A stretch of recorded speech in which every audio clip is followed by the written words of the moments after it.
The Apollo University, University of Leicester, 35 lakhs fees for 3-year BTech CSE UK.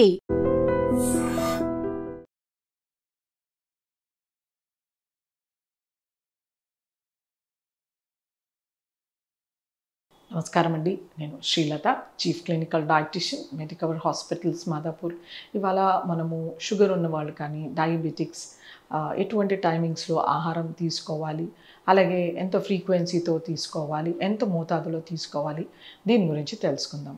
So ముఖ్యంగా diabetes వచ్చినప్పుడు మనము dietary restriction, ఆహారంలో మనము చాలా రకాల రెస్ట్రిక్షన్స్ అనేవి ఉంచడం చాలా ఇంపార్టెంట్ అవుతుందన్నమాట. ఇలా చేయడం వలన మన డయాబెటీస్ కంట్రోల్లో ఉంటుంది. డయాబెటీస్ కంట్రోల్లో ఉన్నప్పుడు మనకి ఆర్గన్ డ్యామేజ్ కానీ దాంతో వచ్చే కాంప్లికేషన్స్ కానీ ఉండవన్నమాట. ఎప్పుడైతే డయాబెటీస్ని కంట్రోల్లో చేయట్లేదో అప్పుడు మనకి ప్రొలాంగ్ అన్కంట్రోల్ డయాబెటీస్ వలన మనకు రకరకాల ఇబ్బందులు శరీరంలో వస్తాయి. అది కిడ్నీ పైన ఇంపాక్ట్ అవ్వచ్చు, కిడ్నీ ఫంక్షన్ని సరిగ్గా చేయకపోవచ్చు, లేకపోతే మనకి వాస్కులర్ ప్రాబ్లం, పెద్ద నరాల పైన కానీ చిన్న నరాలు, కంటికి, తర్వాత కిడ్నీకి, బ్రెయిన్కి సప్లై చేసే వాటిని ఆక్లూడ్ చేయొచ్చు అనమాట. సో ఇలా రకరకాల ఇబ్బందులు మనకి వచ్చే ఛాన్సెస్ ఉంటాయి. ఒకవేళ మనం డయాబెటీస్ని సరి అయిన ఆహారంతో, సరి అయిన క్వాంటిటీలో, సరి అయిన పద్ధతిలో తీసుకున్నప్పుడు మనకు ఎటువంటి నష్టం ఉండదన్నమాట. సో డయాబెటీస్ మేనేజ్మెంట్కి మోస్ట్ ఇంపార్టెంట్ డ్రగ్ థెరపీ, దాని తర్వాత డయట్ థెరపీ, తర్వాత physical activity and stress free life. ఇవి 4 మనము కనుక జాగ్రత్తగా పాటిస్తే మన డయాబెటీస్ అనేది కంట్రోల్లో ఉంటుంది. సో ఆహారంలో మనం ఎటువంటి ఆహారం తీసుకోవాలి?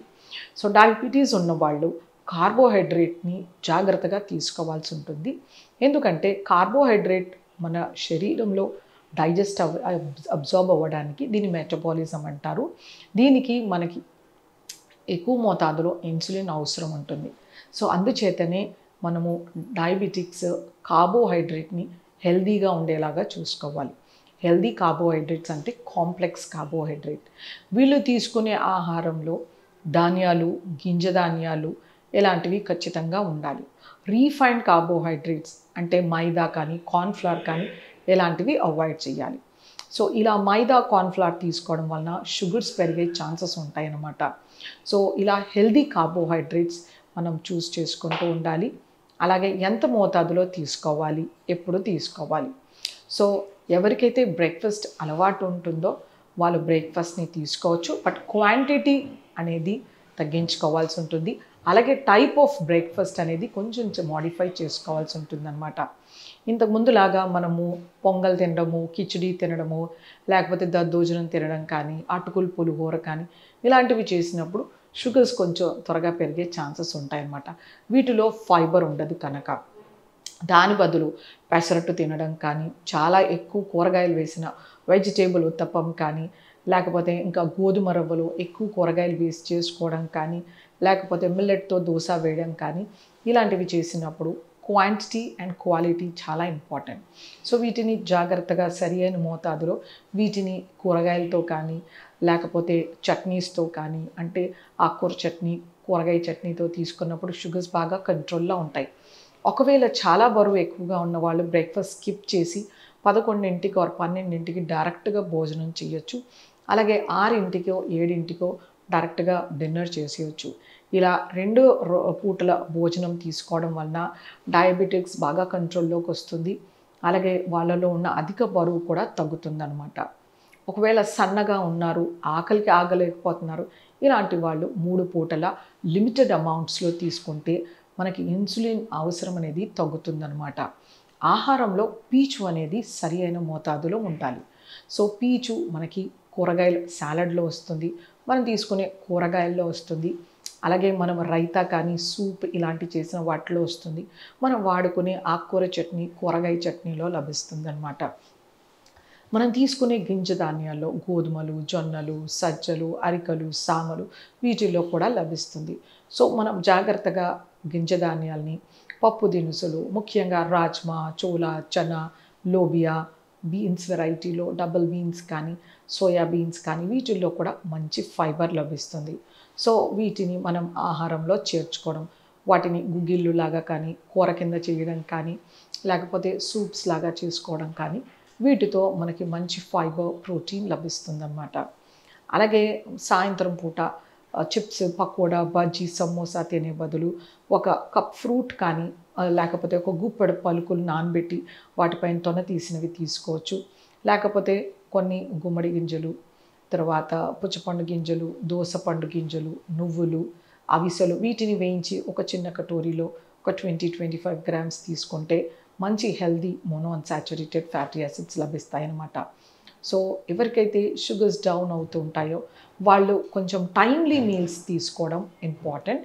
అంటే వాళ్ళు ఎర్లీ మార్నింగ్ ఒక cup of milk without sugar or tea, coffee, తర్వాత 8-9కి బ్రేక్ఫాస్ట్, తర్వాత 11 o'clockకి ఒక ఫ్రూట్, 1 o'clockకి లంచ్, 4 o'clockకి నట్స్, 8 o'clockకి ఆర్ 7 o'clockకి డిన్నర్. ఇలా ఎరాటిక్ షుగర్స్ ఎవరికైతే చాలా ఎక్కువగా పెరిగిపోయి పడిపోతుంటాయో వీళ్ళు టైమ్లీ మీల్స్ అనేది చాలా ఇంపార్టెంట్. లేదు స్టేబుల్ డయాబెటీస్ ఉంది, కంట్రోల్గా ఉన్నారు, వాళ్ళు బరువు ఎక్కువ ఉన్నారు అంటే 2 మీల్స్కి రెస్ట్రిక్ట్ చేయొచ్చు, లేకపోతే 3 మీల్స్ అయినా తీసుకోవచ్చు.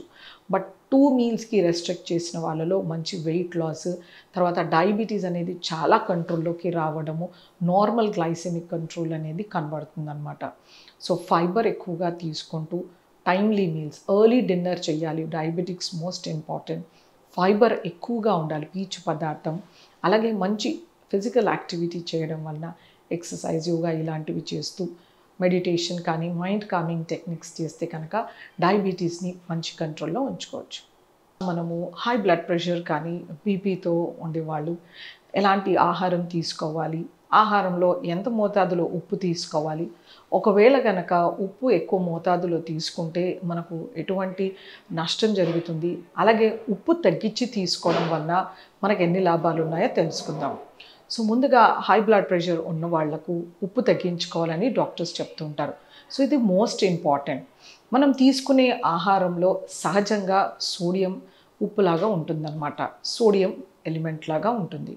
సో ఇందులో మనకు ఉండే సోడియంతో పాటు మనం తీసుకోవాల్సిన ఆహారంలో కాకుండా బయట నుంచి వేసుకునే ఉప్పు మనకి WHO కానీ అమెరికన్ హార్ట్ అసోసియేషన్ వాళ్ళు రికమెండ్ చేసేది 5 grams సాల్ట్, అంటే దాన్ని 2300 milligrams సోడియం అని చెప్పచ్చు. సో దీనికి నార్మల్ రికమెండేషన్. ఒకవేళ హై బ్లడ్ ప్రెషర్ కానీ బీపీతో సఫర్ అయ్యే వాళ్ళకి 1500 milligrams వీళ్ళు రికమెండ్ చేస్తున్నారు.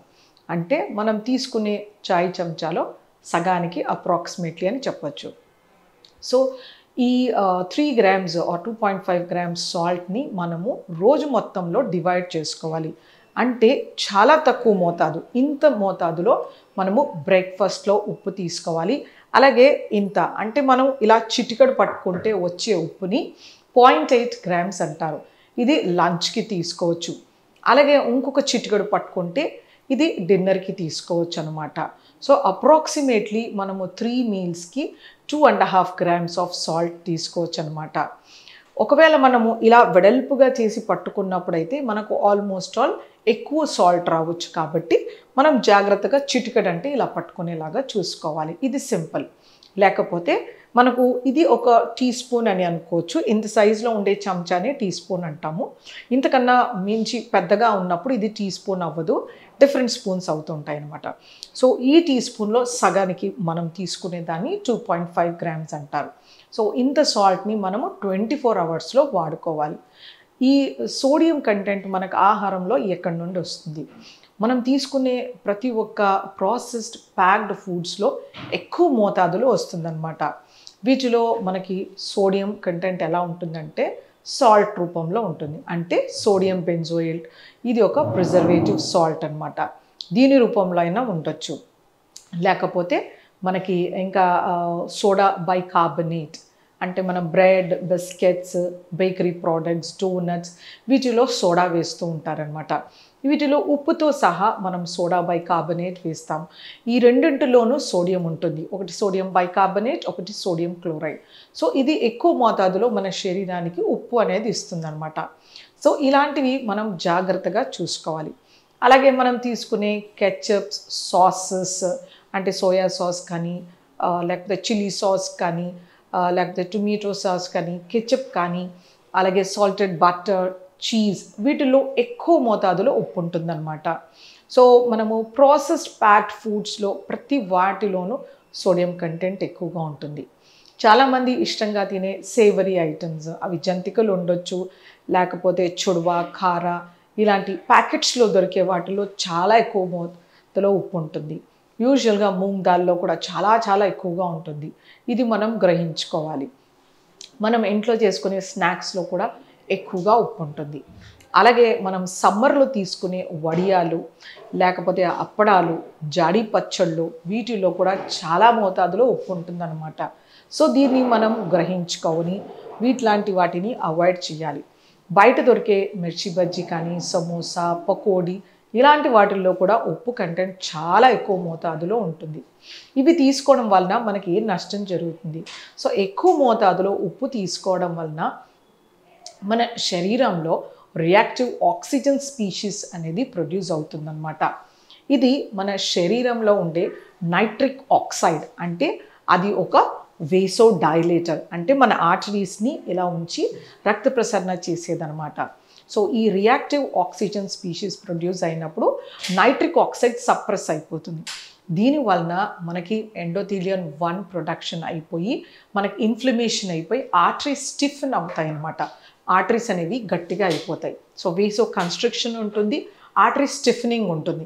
దీనివల్ల బ్లడ్ ప్రెషర్ ఇంకా పెరిగి మనకి హార్ట్ పైన ప్రాబ్లం రావచ్చు, అంటే కంజెస్టివ్ కార్డియాక్ ఫెయిల్యూర్ రావచ్చు, ఇంకా ఇటువంటి హార్ట్ ఎన్లార్జ్మెంట్ రావచ్చు, ఇలాంటి హైపర్టెన్సివ్ హార్ట్ ఫెయిల్యూర్ ఇలాంటి ప్రాబ్లమ్స్ రావచ్చు అనమాట. సో అందుచేతనే మనము ఉప్పు విషం అని శాస్త్రాలు చెప్తున్నాయి. దానికని మనము కొద్ది మోతాదులో ఉప్పు వాడుకోవడం వలన మన హై బ్లడ్ ప్రెషర్స్ని కంట్రోల్లో ఉంచుకోవచ్చు. ఇంకా డైట్లో ఎలాంటి ఆహారం తీసుకోవాలి? మనం తీసుకునే ఆహారంలో పొటాషియం కంటెంట్ అనేది ఎక్కువగా ఉండాలి. ఈ పొటాషియం అనేది మనకు ఆకుకూరలు, కూరగాయలు, మన సాలడ్ వెజిటేబుల్స్లో, పళ్ళల్లో సమృద్ధిగా లభిస్తుందన్నమాట. అలాగే మనకి పప్పు దినుసుల్లో కూడా పొటాషియం ఎక్కువ మోతాదులో ఉంటుంది. దీని పప్పు సూప్ కానీ, పప్పు కట్టులాగా కానీ, లేకపోతే రోజువారీ పప్పులో కూడా మనకి మంచి పొటాషియం లభిస్తుంది. సో మనకి WHO and American heart association వాళ్ళు ప్రతిరోజు సుమారుగా 4800 మిల్లీగ్రామ్స్ పొటాషియం రికమెండ్ చేస్తున్నారనమాట. సో కొబ్బరి నీళ్ళలో మనం నిత్యం తీసుకునే అన్ని ఆహారాల్లో కంటే ఎక్కువగా ఉంటుంది. సో ఈ హైపర్టెన్సివ్ పేషెంట్స్ తరచుగా ఒక కొబ్బరి బొండం తేటగా ఉండేది తీసుకుంటే కనుక మంచి పొటాషియం అనేది లభిస్తుందన్నమాట. అలాగే మనము ఆకుకూర, బత్తాయి, తర్వాత పుచ్చపండు, దోసపండు, వాటర్మెలన్, మస్క్ మెలన్ వీటిల్లో కూడా మంచి పొటాషియం కనబడుతుంది. సో మనం బత్తాయి అంటాము, స్వీట్ లెమన్, అందులో కూడా ఉంటుంది. సో ఇది మనము వీటిని ఫ్రూట్ సాలడ్ లాగా తీసుకుంటే పొటాషియం అనేది సమృద్ధిగా లభిస్తుందన్నమాట. సో హైపర్టెన్సివ్ పేషెంట్స్ ప్రతి పూట ఒక కప్పులో సాలడ్ తీసుకున్న తర్వాత ఆహారం తీసుకోవాలి. ఉప్పు అనేది తగ్గించాలి. Process foods, sun dried products, ఎండలో ఎండబెట్టినవి ఏవైతే ఉంటాయో నిలువుగా ఉండేవి ఆహారాలని అవాయిడ్ చేయాల్సి ఉంటుంది. అలాగే ఉప్పు చేపలు, తర్వాత ఎండు చేపలు ఇలాంటి వాటిల్లో కూడా మనకి చాలా ఉప్పు ఉంటుంది. సో వీటిని కూడా అవాయిడ్ చేయాల్సి ఉంటుందన్నమాట. సో ప్రాసెస్ ప్యాక్డ్ ఫుడ్స్ ఏవైనా సరే అవాయిడ్ చేస్తూ మంచి ఫిజికల్ యాక్టివిటీని అడాప్ట్ చేసుకోవాలి. వాకింగ్ కానీ, ఎక్సర్సైజ్ కానీ, స్ట్రెచ్చింగ్, లేకపోతే యోగా ఇలాంటివి చేస్తూ మైండ్ కామింగ్ టెక్నిక్స్ చేసుకుండా మెడిటేషన్ ఇలాంటిది ప్రాక్టీస్ చేయడము, మంచి హైడ్రేషన్ ఉండేలాగా చూసుకుంటూ ఈ హెల్దీ డైట్ తీసుకోవాల్సి ఉంటుందన్నమాట. నట్స్లో మనకి మోనో అన్సాచురేటెడ్ ఫ్యాటీ యాసిడ్స్ లభిస్తాయి. ఇవి మనకి హార్ట్ హెల్తీ, మనకి వీటిని బ్లడ్లో క్లాట్ ఫామ్ అవ్వకుండా చేస్తాయి అన్నమాట. అలాగే వీటిలో ఉండే పొటాషియం కూడా మన ప్రెషర్స్ని కంట్రోల్లో ఉంచుతాయి. సో గుప్పెడు పలుకులు ప్రతిరోజు హైపర్ టెన్షన్ పేషెంట్ తీసుకునేలాగా చూడాలి. నాన్ వెజ్లో, మటన్లో సోడియం కంటెంట్ ఎక్కువగా ఉంటుంది. దీని బదులు స్కిన్లెస్ చికెన్, ఫ్రెష్ ఫిషెస్ తీసుకోవచ్చు. ఆర్ ఫ్యాటీ ఫిషెస్ ఇంకా మంచివి గుండెకి. తర్వాత ఎగ్స్ ఒక 3 to 4 పర్ వీక్ తీసుకోవచ్చు అనమాట. ఆమ్లెట్స్, ఫ్రైస్ చేయడం వలన ఉప్పు ఎక్కువగా పడుతుంది. సో ప్లెయిన్ బాయిల్డ్ ఎగ్ తీసుకోవడం చాలా మంచిది. సో ఆడవాళ్ళు ఒకటి జాగ్రత్తగా గుర్తుపెట్టుకోవాల్సింది ఏంటంటే ఇడ్లీ, దోశ, చపాతి, ఉత్తపం, పెసరట్టు, పూరి ఈ పిండుల్లో ఉప్పు వేయకూడదు. తీసుకునే ఆహారంలో మనం పప్పులో కూరలో కొంచెం కొంచెం ఉప్పు వేసినట్టుగా వేసుకోవడం, పెరుగులో, మజ్జిగలో, సూప్స్లో ఉప్పు మానేయడం హైపర్ టెన్సివ్కి ఎంతో సేఫ్. సో ఒకటి గుర్తుపెట్టుకోవాల్సింది ఏంటంటే healthy, high fibre, potassium rich diet తీసుకుంటూ బాడీ వెయిట్ ఐడియల్గా మెయింటైన్ చేస్తూ మంచి ఎక్సర్సైజ్ వలన, మైండ్ కామింగ్ మెడిటేషన్ వలన హైపర్ టెన్షన్ అనేది వితౌట్ డ్రగ్స్ కూడా చక్కగా మేనేజ్ చేసుకోవచ్చు. నమస్తే.